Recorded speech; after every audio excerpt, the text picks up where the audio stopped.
The grand final of Trackmania Grand League is live tomorrow at 11 o'clock here at Paris Games Week. But there has already been a Trackmania tournament here at Paris Games Week. It was the first ever esports tournament hosted on a flying plane, the AirFrance Trackmania Cup. One of the 10 players who qualified to that event and played on that flying plane is from Slovakia. His name is Tween. Tween, you're here at Paris Games Week still. What is the reason why you're still here? Hi. The reason why I'm still here is that my plane leaves tomorrow, so I decided to use that for my advantage, I guess. And I'm hanging out right now with Kappa and Kuba is here, and it's also a way for me to do this interview, so that's nice. Yeah, I appreciate that some players stick around since I was not given credentials to cover that event, but now I'm here talking to one of the players who was on the plane. How was your overall experience about the tournament? Let's start before the tournament started, because I heard there was a lot of problems trying to find a date that suits the players. You had 2 players who couldn't go in the end. Talk about before the tournament. How was the planning on actually finding a date?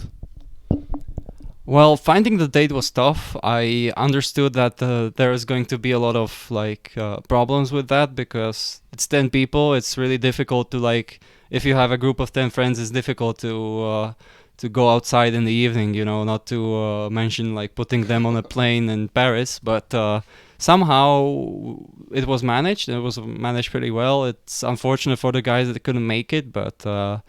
I guess the unfortunate part was that it was on a Wednesday. It's when it costs a lot to get here and get back because you basically have to spend the entire week doing it.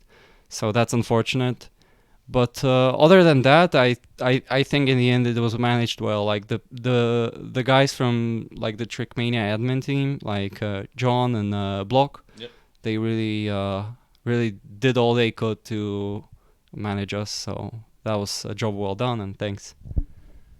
But what did you experience, or what kind of hopes did you have going into this tournament? Did you have hope that it's going to be a running smooth tournament? We had talks about a professional stream, at least then recorded once there was no stream, but what expectations did you have?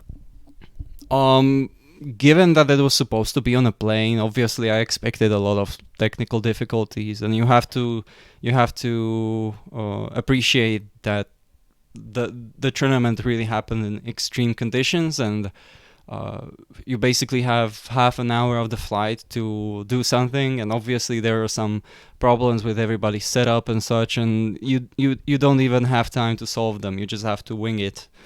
And that's also kind of what happened. There are a lot of problems, and that's kind of unfortunate, but also I expected that. Honestly, I did, because it's something that's never been done before, and it couldn't have been even properly tested. So,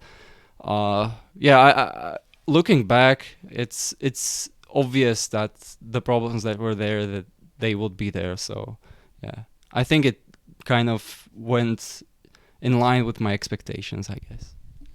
But we have not heard any players talk about this publicly. Maybe Riolo did on the stream yesterday, but can you take us from the moment you got into the plane? Did you get before the player or the passengers into the plane?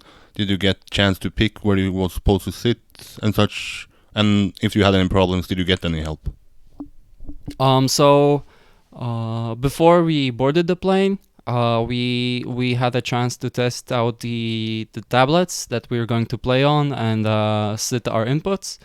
That went smoothly, but it was also obvious that some of the tablets were really laggy and choppy, and they were supposed to be 30 FPS. So I understand that, but sometimes the FPS was far lower than that, and it was basically unplayable.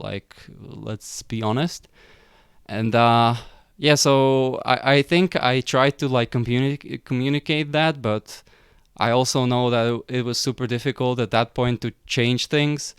So I after the tournament, I've heard that some people tried to change the settings of the game. So and that helped. So I guess it wasn't really that difficult to fix the problems we were having before the tournament. After the tournament started, every decision made was correct, but before the tournament, I guess there could have been more testing going into the performance of the tablets, I guess. And what format did you actually play there? I was before the tournament. I heard that it was going to be played 20 minutes, 2 times front and back. But how did the competition actually work out?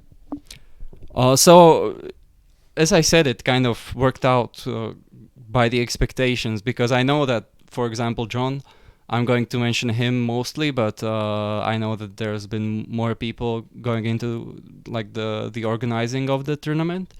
I know they had to have a lot of backup plans, you know, for in case things go wrong, and they did, so they went for the backup plans, and we basically knew that we were going to be playing a time attack session, because from the start the connection didn't really work. So we started playing the time attack session, and that's what we managed to do on the first flight. And I guess a lot of people were very like disheartened about that. So basically, in the end, then they decided that the second flight is what's going to be important, like, because they have already some experience setting it up. So yeah, that's where the tournament happened basically, and it was a time attack session basically on 3 maps. Heading into this, there was this story about this was going to be your first tournament as a pad player. But would you say that maybe was one of the easier part to actually play on a pad instead of playing on the setup you had? I tried to learn the pad the proper way, but I kind of gave up on that and just tried to treat it like a keyboard, you know? And that was my big secret going into the tournament. And I think that part worked out like surprisingly well. I was playing basically at my full potential within like 2 or 3 days of training. So that part went surprisingly well for me, and I was actually kind of hyped to maybe surprise people, you know. And in the end, it was a lot of fun. Like I played a game I've played for years now in a different fashion, and that's always like a fun thing to do. When this news broke, I was maybe most hyped I've ever been, because this could have been brought up to the mainstream media. Now that you have some days to think about it, would you say overall assessment that this is a failure, or is it a success?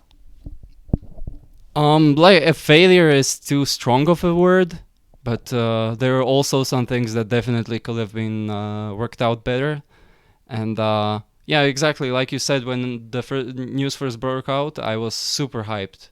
Like I thought that like they wanted to really push it, you know. So I hope that the preparation will actually be like proper, you know, like not just few enthusiasts, but really just that there is a lot more to be desired, I guess. Like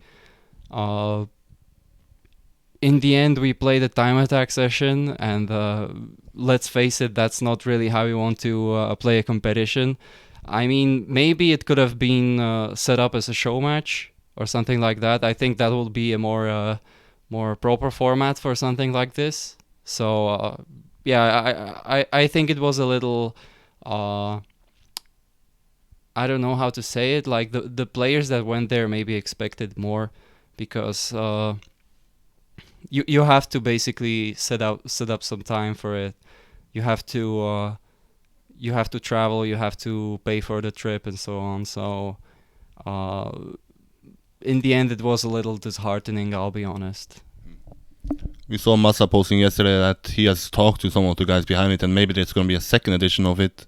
Would that feel the same, that it's going to be the second edition on the flying plane? Would you try to attend there, or would you see how that edition actually works out and maybe try for a third edition if there is one?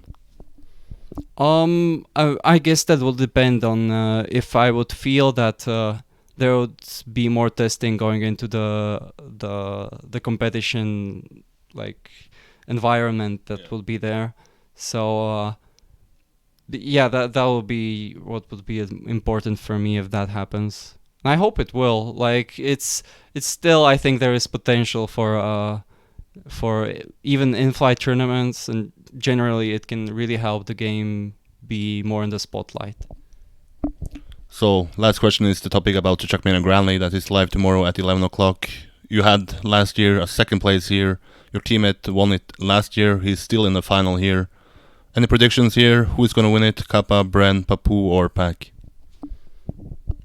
Like, I'm super biased, but even without that, I think Kappa has the upper hand in my opinion. I think he is prepared well, and he also knows, like, he has the mindset, you know. He's already at a point where I know he can adapt to whatever happens, and it's going to just be one match, the final, and I think he's ready for that, and that he will really just have his mind in the game. So I'm going to say Kappa for the first place, and I'm going to go for a surprise for most people, I guess, and put Bren second as my prediction. And third place? And third place, I'll go with Papu, actually. There we have it, the bets from Tween himself. And thanks for stepping up so I could actually interview some AirFrance Trackmania people as well. There we have it. The grand final of Trackmania Grand League is live tomorrow at 11 o'clock here at Paris Games Week. Bye bye.